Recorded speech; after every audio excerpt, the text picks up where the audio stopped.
People got to stand together. Enough is enough. Got to stop this. We got to stop it now. There are 407 cards here on the steps of the Manitoba Legislature, each representing a Manitoban who died of an overdose in 2021. The families are calling for more supports as toxic drugs continue to devastate families across the country. August 31st marks International Overdose Awareness Day, the world's largest annual campaign to end overdose deaths. Sherry McCaskill lost her son Michael to an overdose 2 years ago. She says this day means a lot to her. We grew up together. We were 20. I was 20 years old when I had Michael. I was supposed to die before him. He died by himself, all alone, in a back lane. McCaskill was one of dozens of people placing photos of their loved ones on the steps of the legislature. Janice Gillum lost both her daughter and stepson to overdose in a span of 5 months in 2020. Toxic drug supply, drug-related harms, it's got to stop. Gillum got emotional looking at the variety of cards that were placed on the steps. There's birthday cards, Christmas cards, wedding cards, birth of your first child cards.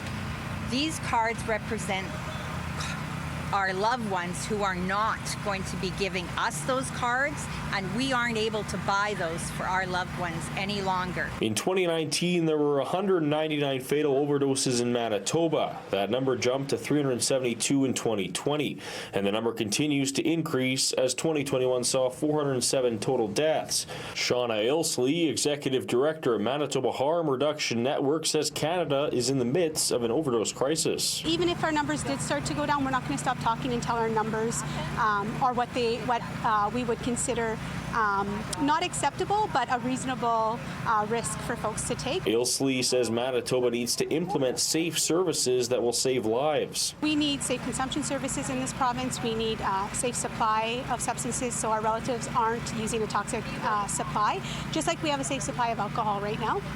Our safer supply. We also need access to drug testing, and we also need a more robust naloxone distribution program. McCaskill hopes no other families have to go through what she is going through. She is urging the province to start making immediate changes. I failed him and our government failed him. Spend some money and help these children before we have none left. In Winnipeg, Alex Karpa, City News.